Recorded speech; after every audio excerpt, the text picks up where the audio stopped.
Hi everybody, welcome to our Dakota Garden Expo 2025. And we're going to get started right away with a presentation on growing happy trees, setting our trees up for success. And our first speaker is Beth Hill.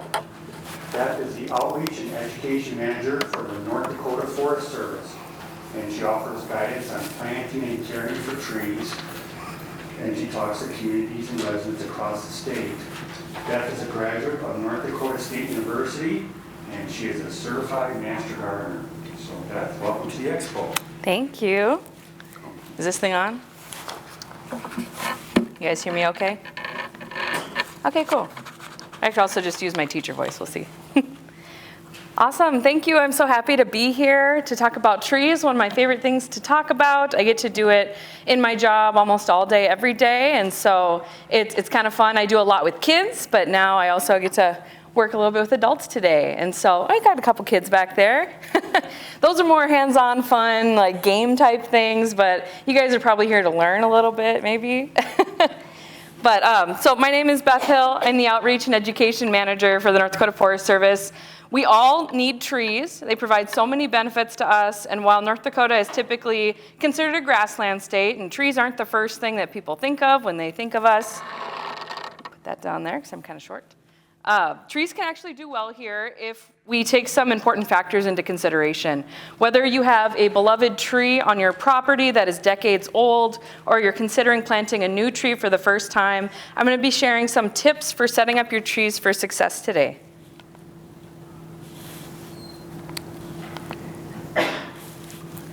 So I'm sure many of you are very familiar with the benefits. That's why you're here today, because you love trees, or you're interested in planting trees, or you have trees and you want them to do well.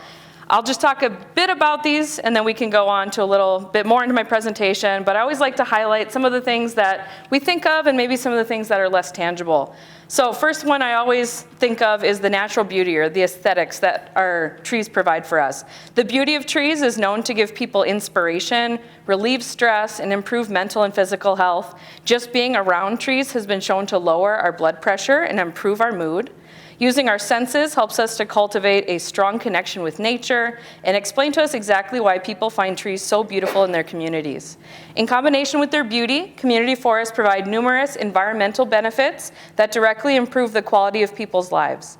Trees are a critical component of our green infrastructure. They provide shade and act as windbreaks, which in turn helps to reduce the need for burning fuels for cooling and heating. This reduces air pollution, eliminates waste, and saves us energy. These trees also help with storm and water runoff reduction, filter water seeping into rivers and lakes, filter certain air pollutants, and produce oxygen, which is needed, obviously, at a basic level. Beautiful community forests often attract more residents and businesses to an area. In turn, increased property values means higher income for taxes for towns and cities. This helps develop and maintain our public places. Community forests help create a setting that helps attract tourism and retain businesses and residents, which is essential to small communities as we notice people move from small towns to more urbanized areas. Trees are associated with often intangible things like increased community attractiveness and recreational opportunities that make them more enjoyable places to live, work, and play. And lastly, our community forests can increase local pride and people's civic involvement. People often form a personal attachment to trees, especially the ones that they themselves planted or care for, or in honor of their loved ones as well. Healthy and vibrant community forests create a setting that helps attract tourism and retain businesses and residents in a community. Oh, I think I already said that, whoopsie. There are many things that are beneficial about trees in our community, but they're also subject to many unique stressors. Things like air pollution and physical damage for passing vehicles. They can experience issues with their soil like compaction, poor nutrient conditions, and reduced water availability due to concrete and pavement around them. Human activity can be a major stressor, whether it's a well-intentioned but improperly pruned tree, damage from a lawnmower, carving your sweetheart's initials into the bark, or attaching objects using nails or other fasteners, these can all damage trees. And as a result, certain street trees can become a hazard to community property and public safety. Large rotting limbs can fall on pedestrians, and hazard trees often fall, causing damages to houses and cars and threaten injuries to people and pets. It is desirable to manage our trees to maximize their benefits while minimizing those threats. Trees that perform well are often overused on the landscape. Like I said, we're in North Dakota. It's tough for trees to grow here sometimes just because of the soil conditions, how much water we get. I want you guys to think about elm trees, ash trees, spruce trees. We see them all across our cities and towns all over the state. And you would think we'd learned our lesson from Dutch elm disease when it reared its ugly head here in North Dakota and devastated our American elm populations back in the 1960s, and even still today. But where an elm was planted, an ash tree may have been put in because ash trees do well on a variety of sites and conditions. However, an overabundance of this species in our communities have raised concerns with the discovery and spread of emerald ash borer in the Midwest. We did discover it here in North Dakota last fall. It was actually when I was on maternity leave, and I was like, of all the times, it would be when I'm off, and I can't do anything about it. But it was found just north of Edgeley, North Dakota, which is kind of in the south of Jamestown a ways, right at the rest stop. So we're still trying to figure out how exactly it got there, but moral of the story is it is here now. So what can we do to help diversify our tree population so that when it does eventually travel to Bismarck, because it's not that far of a jaunt for a little emerald ash borer to get all the way up here, what can we do to make our trees more resilient, or our community forests more resilient? We could see some severely devastating impacts to our tree populations in the years following its discovery in our communities. Tree inventories reveal an average street tree population of almost 50% ash trees, and in conservation windbreaks, we see diversity revealing very similar numbers. Some communities, it's even up to 80%. And so one thing that my agency does is we help fund grant projects in our cities and towns to help our community members, our community leaders, our city forestry officials to have opportunities and funding to increase that diversity. So when we're doing this, we want to choose right tree, right place. It's very important consideration for all types of tree planting. Ignoring this guideline may lead to increased maintenance, failure for plants to thrive, and sometimes the death of installed plant materials. Careful planning and site evaluation is the very first step in applying this concept. Trees and shrubs vary considerably in their ability to tolerate different site conditions, and it's critical to select plants that match the existing growing conditions to that site, in addition to their ornamental value. Even the best planting practices will not help a plant to thrive if it's poorly suited for a particular site. Additionally, with our community trees, we see an additional adversary, monocultures. Like the one pictured here, you can see it's all Japanese tree lilac, which is a wonderful tree. I have one in my yard. But again, trees that perform well are often overused on that landscape. So we are pushing diversity, diversity, diversity. And those planting guidelines we like to follow, we call it the 20-10-5 rule. So no more than 20% in one family. So we're getting into those Latin words like the Betuliaceae with the birch family. And in that family, we want no more than 10% of one genus within that family. So think our Betula or Austria in that family. And then no more than 5% of that species within that genus. So specifically, a paper birch. And at this time, it's often rare to find this breakdown actually followed within our communities and in our conservation windbreaks. However, we do have forestry professionals in our communities that are working very hard to change that, and you guys can help too. I know we as humans desire order and sense, and we love that beautiful array of lilac flowers straight down that road. But what's there to say you have a Japanese tree lilac, and then an auburn maple, and then maybe an alder tree, and so you're switching it up just a little bit. We don't need that monoculture, that strip of the same trees within our communities. So I encourage you to mix and match. Look around your neighborhood and see what you already have, and consider thinking outside the box when selecting your new tree for planting. The NDSU Woody Plant Improvement Program does an excellent job of growing and evaluating new cultivars that are bred to do well on our sites right here in North Dakota in our climate. And Dr. Todd West, he has a number of excellent presentations on his webpage and on their YouTube that explores these more in detail, so I consider you checking those out. So whatever you do decide to plant, make sure you match the species to the site. Our nurseries are pretty good at knowing and selling cultivars that are suited for our growing conditions, but you want to make sure you're looking at the tag. Around Bismarck, we're classified more as Zone 4A, which I actually did not update the map. They actually updated this for the first time in many, many years. It's still, we're looking at like a 4A around Bismarck. That means our average annual extreme minimum temperature is between -25 to -30 degrees Fahrenheit. Trees classified in that 4A and lower can be expected to survive these extreme minimum temperatures. Granted, this says average, so we can have warmer winters, we can have colder winters, but if you plant something that's in a different zone, say like a 5, that doesn't mean that the tree could never survive here, especially if extensive care and cover was given to that tree, but it's just likely that they wouldn't survive those low temperatures.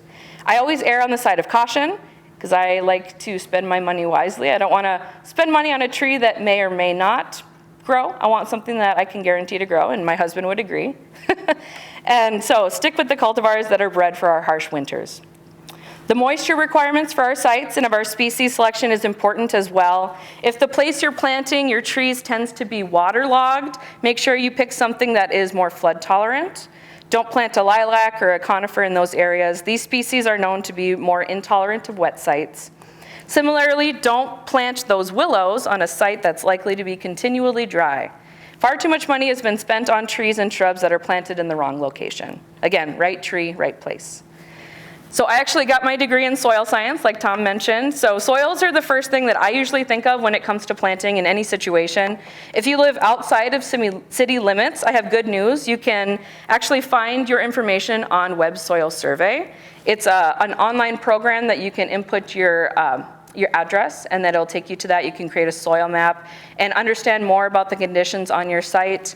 Unfortunately, we don't have that for inside city limits, but soil sampling is something I'll mention a little bit later in my presentation, and it's very, very important for getting that localized information right there on your site. Alrighty. I have notes, and then I just stray from my notes. So again, talking about that soil sampling, you can pick up a sample bag and instructions. You used to be able to do it at your extension office. I know the North NDSU soil testing lab closed. Tom, do you know who they're referring people to now? Yeah, you can go to the University of Minnesota. Gotcha. Soil testing lab, or there's a company called Advice, AGVISE. It's a private company that has a rapid turnaround of soil test results. Perfect, thank you. They have information on their website. Yeah. So those soil tests, they are going to give you information on a baseline of your soil and the plant nutrients that are available to it as well, like your nitrogen, your phosphorus, and your potassium. They will also give you your soil pH, which can have an effect on nutrient availability as well, especially with our maples. And you can learn a lot of other things too, like your organic matter levels and then any soluble salts that are available in that soil sample. So I'm going to talk a little bit about types of tree stock. The first one I'll mention is our bare root trees. These are sold without a soil ball, so you can see the roots plain and simple. That's here on the left on my screen. The soil is removed from the roots as the tree is harvested in the field, and generally these bare root trees are sold for spring planting by online nurseries, soil conservation districts, and less commonly retail nurseries. This is the least costly of the nursery stock types and the lightest to transport. Bare root trees typically cost about 30 to 50% less than container grown trees of the same size. Our bare root trees can be planted only when they're dormant in the spring. Planting later in the season decreases their survival rates. When purchasing our bare root trees, keep the roots hydrated by using moistened packing material like shingle tow, sphagnum moss, or hydrogels. And while bare root trees are economical, they can be very sensitive to root desiccation, so keeping them moist is very, very important. To maximize the survival rate, make sure you keep those moist and you plant the tree promptly. We have our balled and burlap trees. Those are grown in the field and harvested with a sizable intact soil ball. The soil ball is wrapped in burlap or similar material in our burlap. Twine, plastic, or metal cage is often used to secure that burlap, and the balled and burlap trees are generally larger than other nursery stock types because they're usually grown for 4 to 6 years before they're for sale. Large shade trees and evergreen trees generally are sold in this manner, and this type of stock is more expensive than other types. In contrast to our Barrett trees, our balled and burlap trees can be planted anytime during the spring or early fall. However, moving this kind of nursery stock is a bit more difficult because of that large soil ball that comes with increased weight. Do not drop or shatter the ball because you can damage those roots. Another disadvantage to this balled and burlap type, it suffers more transplant shock because the tree loses the vast majority of its roots when it's harvested from the field. Therefore, make sure to water the tree well during its establishment phase, and before planting, remove the twine, plastic, or any other metal surrounding the root ball, as well as the burlap. Even if these materials are labeled as biodegradable, just take them all off. Just have that root ball straight into the ground. And if it's left in place, this can cause problems with the development of the root system, and I'll show a couple pictures of that in a bit. A potted tree, also known as containerized tree, is a Barrett tree that was planted in a container and grown for less than 1 season. While similar in appearance to a container-grown tree, potted trees have a poorly developed root system. The root ball may not stay intact when the tree is extracted from the container. Therefore, take great care when planting potted trees. Our container-grown trees are one of the most common forms of nursery stock. Unlike potted trees, container-grown trees have been growing in a container for more than 1 growing season, and as a result, the root system is intact and less likely to suffer transplant shock. A wide range of trees are sold in containers, and this nursery stock type has many advantages. They are lighter to transport than balled and burlap trees and are typically more economically priced. Container-grown trees can be planted from spring until early fall and may survive better as fall transplants. However, our container-grown trees are more susceptible to stem girdling roots, the roots that go around and choke out that tree. Again, I got some pictures of that in a bit. Circling roots that eventually may compress the stem and its vascular systems. And so consequently, you want to remove approximately 1 inch of the soil and roots from the outer edge of that root ball to prevent those girdling roots. And then large trees can also be transplanted in with a tree spade to create an instant landscape. This is a great option if you need to move trees due to construction. While relatively large trees can be moved, the tree spade diameter should be about 10 times the diameter of the trunk itself. The trunk diameter is measured with a caliper at a height of about 6 inches from the ground if the diameter is less than 4 inches, and larger trees are measured at a height of 12 inches above the ground. And the timing of the move is very important for these. The best time to transplant deciduous trees are early spring before the trees have leafed out, or in the fall once the leaves have started to turn color. Evergreens such as spruces and pines should also be moved in early spring while they're dormant. They may experience a little bit more transplant shock if moved while new growth is occurring in that tree. And late August through September is also a good time to transplant evergreens to allow those root systems to establish before those soil temperatures drop significantly. Alrighty, so you picked your tree. You picked what kind of tree you liked. You made sure it was right tree, right place. You picked what kind of stock you wanted. Now we're gonna plant it. So before you begin planting your tree, always, always, always be sure you have called to check for underground utilities before you dig. Very, very important. Many injuries and deaths have happened if this doesn't happen, and so is it 811? Call them, make sure you get the spray lines, spray paint on your property so you know if there's any underground utilities. Very important. And remember, no matter what type of planting stock you picked, keep the roots moist during transplanting. If the roots dry out, your tree will very likely die. Hole should not be shallow and wide with sloped sides. The hole should be shallow and wide with sloped sides. I've seen a lot of trees just be, about the size of the root ball. Make it more slanted, make it wider. That is going to allow those roots to really get out into that soil around it. And the width of the planting hole should be about 2 to 3 times the diameter of that root ball. The hole should only be as deep as the root ball itself. Digging a broad planting pit breaks up the surrounding soil and provides newly emerging tree roots room to expand. Be sure to remove any and all packing materials from the root ball before planting, like burlap, the container itself, any metal, twine, things like that. And make sure to inspect those container tree root balls for circling roots, straighten them out, cut them, or remove them. You want to plant your tree at a level where the root collar is at or slightly above the soil line. That's that flare of the trunk, It's like a bell-bottom pant. So when your tree is in the ground, it should have that little flare. If it looks like a telephone pole, straight up and down, you've planted it too deep, and that will cause issues for the tree later on in its life. Sometimes for our potted trees, you may need to pull the soil away from the trunk to reveal that root collar. The majority of our trees' roots develop in the top 12 inches of the soil, so if the tree is planted too deep, new roots will have difficulty developing because of that lack of oxygen. We want to make sure we see that nice root flare, not a straight up and down in the ground. When placing the tree in our hole, we want to lift it up by the root ball, not by the trunk. We want to set that root ball on firmly packed soil to prevent it settling down, and then use the soil that you removed from the hole to fill it back in. Gently tamp to backfill around the tree to remove air pockets, and be sure to water very soon after planting is complete to further settle the soil around the root ball. I would say there's no need to fertilize the tree at this point. That can be kind of controversial sometimes. Staking can be placed at this time to offer support, especially if the tree is large or on an exposed site, very windy. If you're going to do this, use 2 or 3 straps attached to a wire, by wire to stakes placed around the outside of the planting hole. The strap should be placed no more than 1/3 of the distance up the tree, and the tree should be loose enough to sway on its own. So if you are going to stake it, make sure it can still move. That's going to help that tree deal with the dynamics of the wind and really get those roots down into the ground. Stakes really shouldn't be needed after the first year or two, since the roots should be developing on their own and creating a firm base. And then consider putting on a trunk protector on during the dormant season to protect our little trees from browsers and sun scalds. Ooh, the kiss of death to little trees, those deer, those rabbits, especially if you have a maple. I see a lot of times sun scald is really tough on the trees that have really thin bark. And so not necessary during the growing season, but I would definitely consider it for at least a few years as it's growing during those dormant seasons. Alrighty. Timing for planting will depend both on the type of tree stock you select and your area within North Dakota.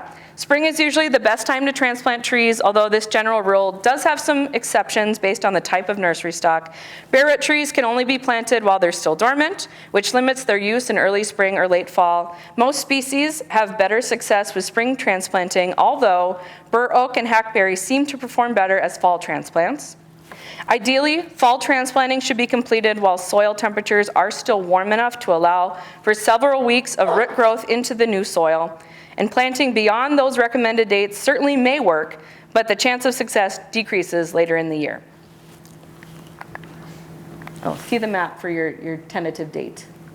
Over here in Bismarck, we're a little bit later because it's a little banana belt part of North Dakota, so October 1 is the last planting date they recommend, but over into the northern part of the state, we see that back a couple weeks into that September 26th, September 19th, or September 16th. Alrighty, mulch. It's gonna be your best friend. It's one of the simplest and most beneficial things you can do for not just your tree, but also in your garden.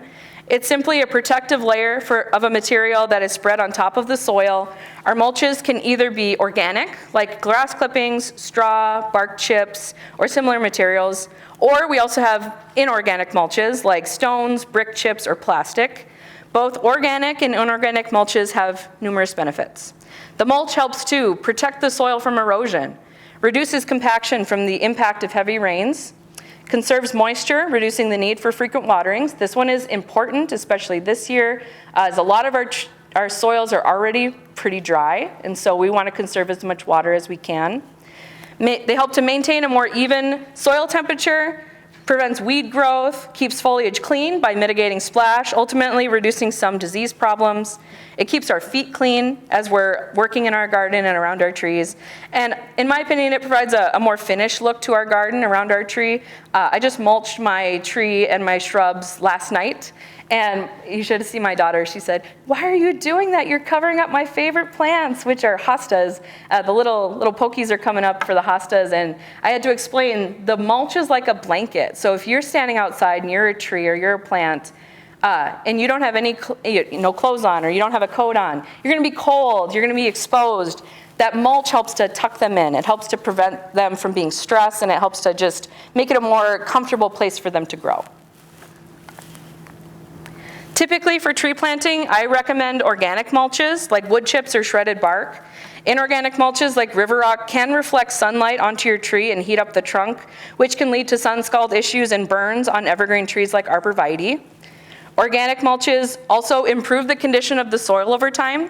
As these mulches slowly decompose, they provide organic matter which helps keep the soil loose and nutritious. This can improve our root growth, increase the infiltration of water, and also improves the water holding capacity of the soil itself. And organic matter is a source of plant nutrients and provides an ideal environment for earthworms and other beneficial soil organisms. We want to see our mulch spread to a diameter of at least 3 feet around the tree. We want that to be 3 to 4 inches deep with a small ring next to the trunk that is free of mulch.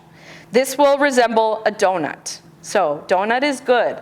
Volcano is bad. So let's look at a bad volcano. We don't want our mulch to look like that. I've seen far too many practices like this. They think, oh, they're protecting the tree. It's not going to get sun scald because it's all the way up there. No, this is bad. This is like you planted your tree too deep.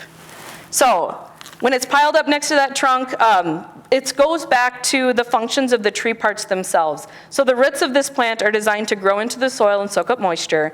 The trunk, in contrast, is designed to grow above the ground where the conditions are dry.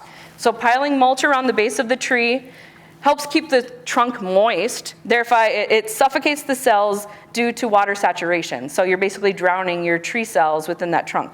And this harms the cells of our tree, and the cells become damaged. They're not able to perform their duties, which then it includes gas exchange and moving food through the plant, just to name a few functions.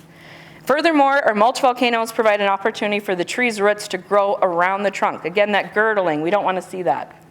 Got a nice picture of that right there. That is like the tree itself is choking itself out. Those roots are squeezing and they are not allowing that tree to grow out, and really just essentially girdling the tree. It's strangling the tree, depriving the roots and canopy of the necessary resources that it needs. It's just as bad as if we had planted the tree too deep in the ground, in my opinion.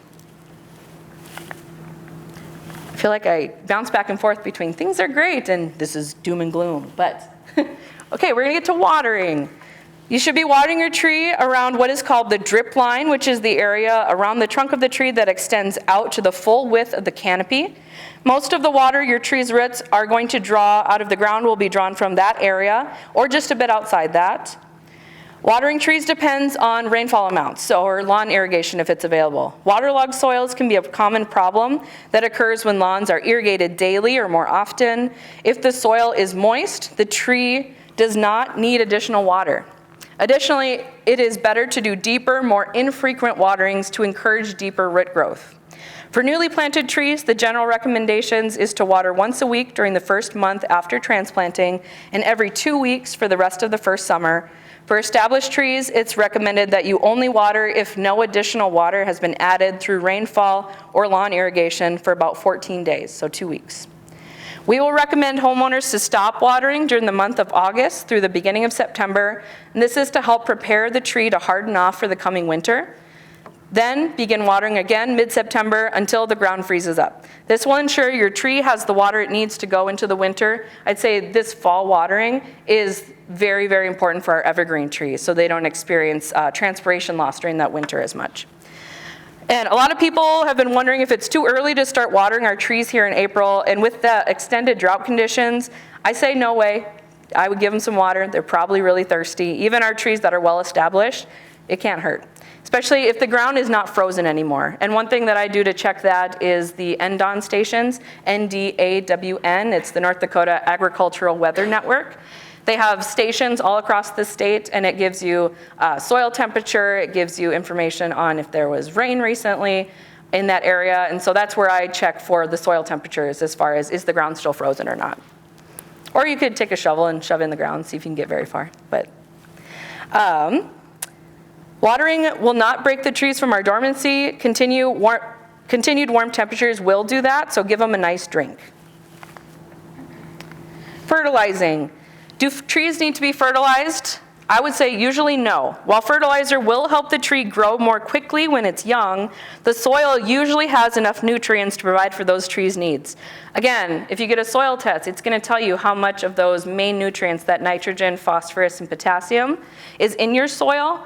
And if you add additional onto that, a lot of it will either go unused, or it can even be run off into the water system.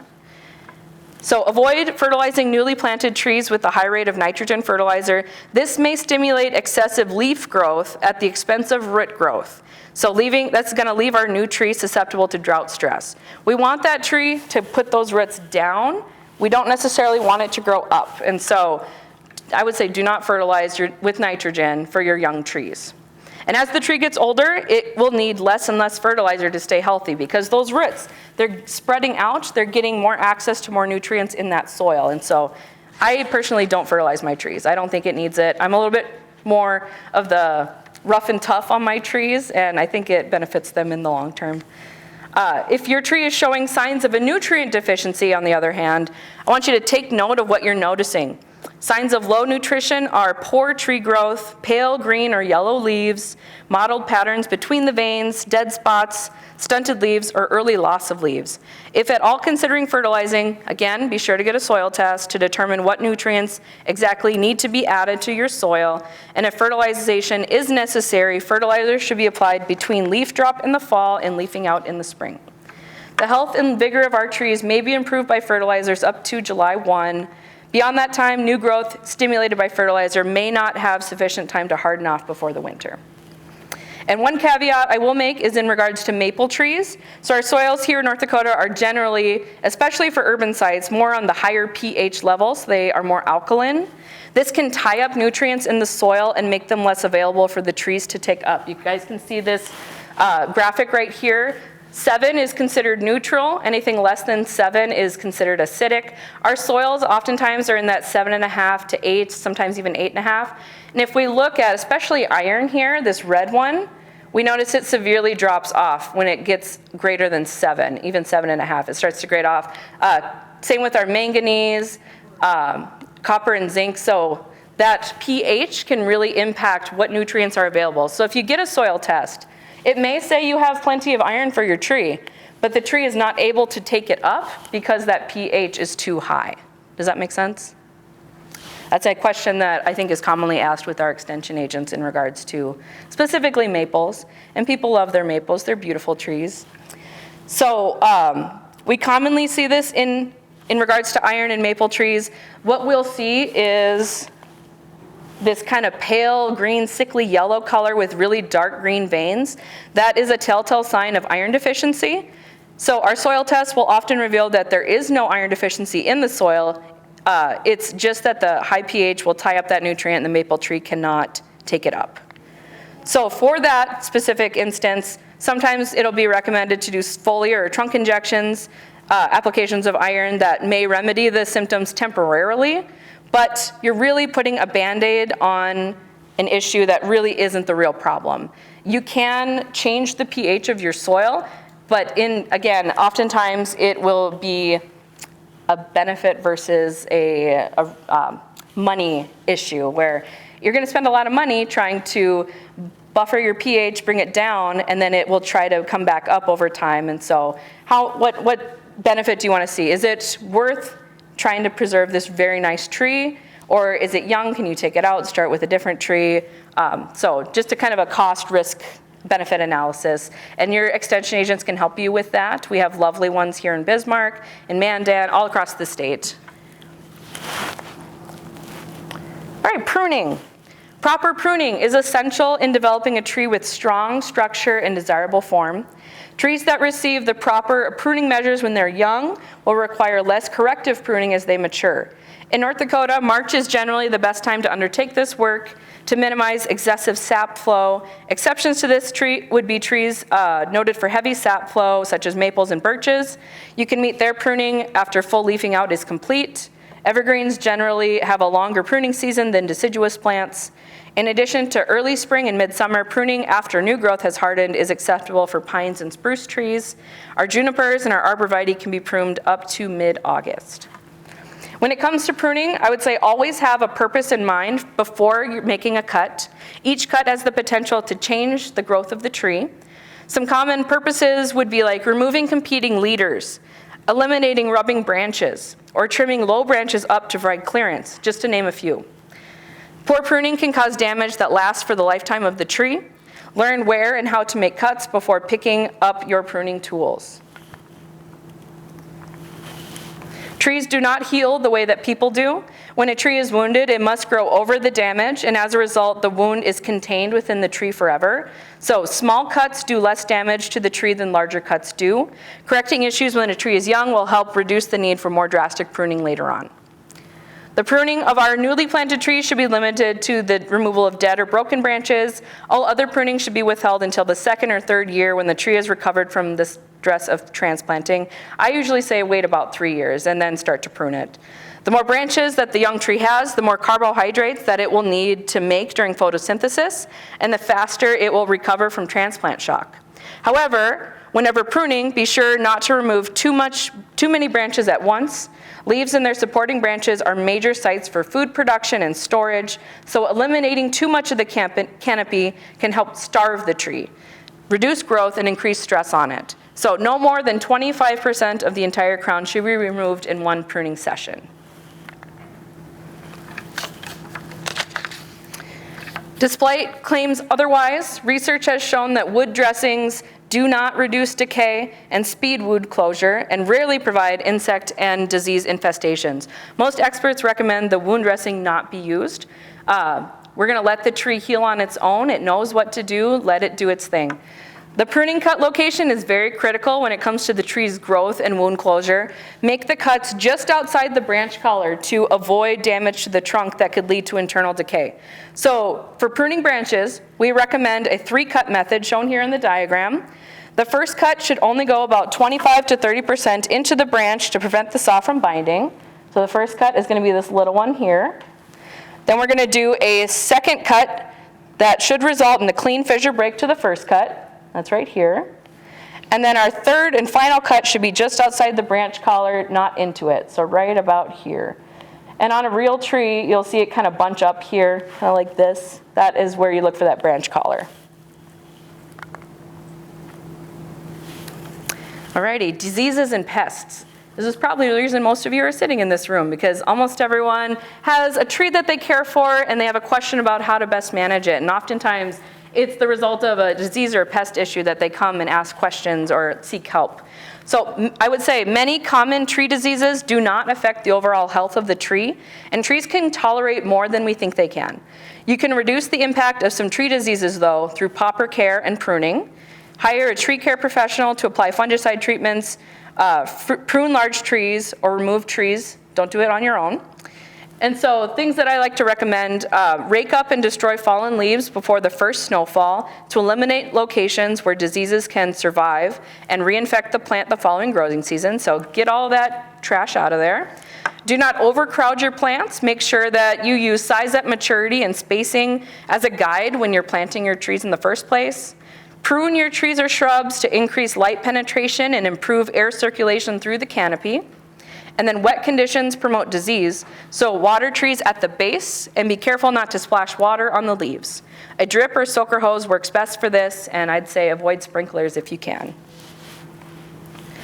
So things we can do to reduce stress already on our tree. Make sure we water our tree throughout the growing season so that the top 6 to 8 inches of the soil is moist, especially during those dry summer periods. The soil should be allowed to dry before watering again. Maintain 3 to 4 inch deep layer of mulch around your tree. Do not mound the mulch around the trunk of the tree, but lay flat with at least 2 inch space between the mulch and the stem to allow for that air movement. Again, create that donut out of the mulch. And then annually reapply your mulch and inspect it to make sure that the levels are maintained. Alrighty, thank you so much for joining me today. We do have a pamphlet called the Tree Owner's Manual. That's from the International Society of Arboriculture. That's our handout today. It covers a lot of what I talked about in my presentation, but if you have further questions, I'd be happy to answer them if I can. Yes? With the burlap, do you open the root ball like you would with a container? I probably would, yeah. Yeah, get those roots getting out and moving. Yes? What are your thoughts on using, for like new trees, like a deep root waterer? You know, like a stake that goes down and then you Oh. water with your hose, but I don't know how you then know how much water it's getting. That's a good question. Or do you prefer, like in the booklet, it says there's that ratio of how many gallons of water per diameter of the tree? I think that resource is a good one to follow as far as how much water to give it. Sometimes when you hear like a gallon pour, like, okay, what's a gallon? If you have a watering can, you know how much is in there, that's a good guide. But one thing I do with my young trees is I use water bags because I'm a working mom. I don't have time to routinely, oh, it's Tuesday, let's go out and water the tree. Sometimes I forget, sometimes I get busy. So the watering bag will give a constant drip and it's gonna provide it directly into the soil rather than spraying or sprinkling or anything like that. So that's one thing that I use. Well, I have an established irrigation system. and Oh, okay. I don't wanna, I mean, I'm like re-landscaping, I don't wanna have to redo that to put it Gotcha. back at this point. Gotcha. With the watering bags, they're like kind of plastic bags and they're removable. And so you can put them onto the tree. But if it's already a big established tree, that wouldn't quite work. They're usually more for the smaller trees. I'm just talking about The new one. I had planted, but Okay. I'm tired and I have time to go out and check. Yes, yes. Okay, that's great. Yeah, if you have the time and the routine to do that, I would say just easily take your hose out there and do it around that drip line.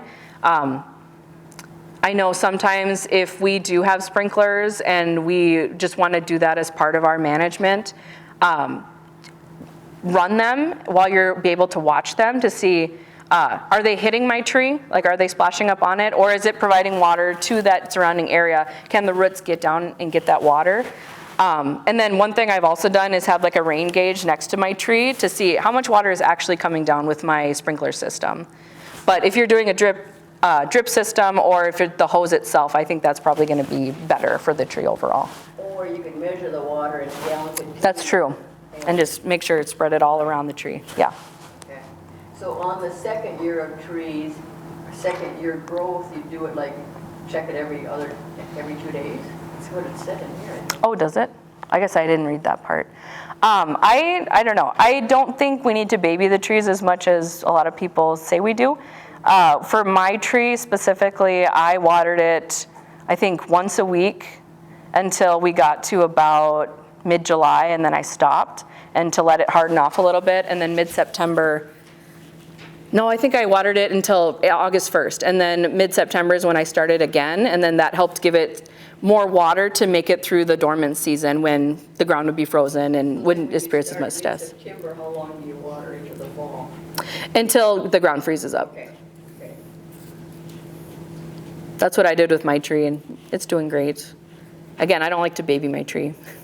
Once a week was enough, and then the next season, I think I did, periodically, I did like once every 2 weeks, or if we didn't get a rain that was a sizable rain, I would water it within that 2 weeks. But if it's raining and we have a good season, I don't water my tree. I just let it go. Okay. It's got well-established roots now, and it should be able to get what it needs. Other questions? Yeah. When is the best time to trim a birch tree because of the sapling? Good question. After the trees have leafed out is what I've heard, because then the sap flow won't be as much. It's kind of like with a maple tree, the sap is going to be flowing a lot during that February, March, April-ish. And so after the leaves have leafed out, our disease and pest problems aren't quite active. And so that spring should give it a little bit of time to start growing over and reduce that sap flow from what I understand. So when the leaf is fully developed? Yeah, that's what I would do. Would you agree with that? Yeah, I just think, what is the harm of the sap? Like, who's under more stress when you see sap coming out of the birch? That's true, that's true. You could collect it and make birch birch syrup. Sap is the way the tree heals the wound. It's not the tree's not crying. It's healing itself. So, yeah, generally, I agree with Beth that March is a great time for deciduous trees. If that sap really worries you, you can do it later, but it's still got to be early spring. Yeah. Other questions? Don't Yeah. worry about sap. Looking at your slide, do you have a preference on tree wrap using tree guards versus like the actual wrap on new trees? I'm looking at that slide. Oh, sure. See, I like the white ones, the corrugated ones. They are able to open up a little bit. They're not going to, you want the tree to be able to grow, and ideally it's not going to be kept on for the whole season, so it can grow on its own. It's meant to protect that trunk from sun scald and from browsers. And so I like the light color because the dark color is going to soak in the sun rays and it's going to heat up that trunk, and then at night when it gets cold again, it's going to be a drastic temperature change, and that's what causes that sun scald or the bark cracking. And so the light color is going to help reduce that risk. Well, I had those on hand, and I had like a landscape company plant my thing, and they talked me into using that wrap. So Oh, sure. Like, kind of like a papery. Like the paper wrap. Yeah, I don't like that, only I'm because, gonna take that off now. yeah, that's what I would do. I can't remember if it was 2 or 3 years ago, but the snow was like up to the top of an apple tree in my mom's backyard, and the rabbits were just going to town on it. So they caused a lot of damage as far as stripping of the bark around like our nice ornamental trees. And so I've seen still in my mom's neighborhood, somebody has that wrap still on it. I'm like, that was 2 or 3 years ago. You need to get that off so the tree can start to grow. Because again, with our staking too, you don't want it too tight because the tree does need to expand. That's how the tree grows. They have that cambium layer that helps grow outward. And so if something is too tight around there and it can't stretch, it's gonna strangle it too. And so we want the tree to just be able to grow out and grow as big and beautiful as it can. Yeah. So, I don't remember, but a couple of years ago, we had talked about the maples just randomly dying off. Is that because of the pH level? Usually, yeah. And drought can exacerbate other things. So that's one thing I say, like, you should be watering trees. This year, it's, most of the state is within a pretty significant drought. Here, not quite as much as in like the west or the northwest, but we're gonna see effects. If a tree is stressed out because it doesn't have enough water, it's going to make it more susceptible to other things like pest and disease. And so give it a little bit of water. Don't be such a hard person on it like I would be. I would give my tree a little bit of water this year. I'm not that mean. Any other questions? And my card is out there on there too if you have any questions that come into your mind later on. My title is not right on there. I have cards on back order, but I still have the same contact information. And so if you want to just send me an email or give me a call, I'm always happy to help answer questions. Thank you. Yes, thank you. Yeah.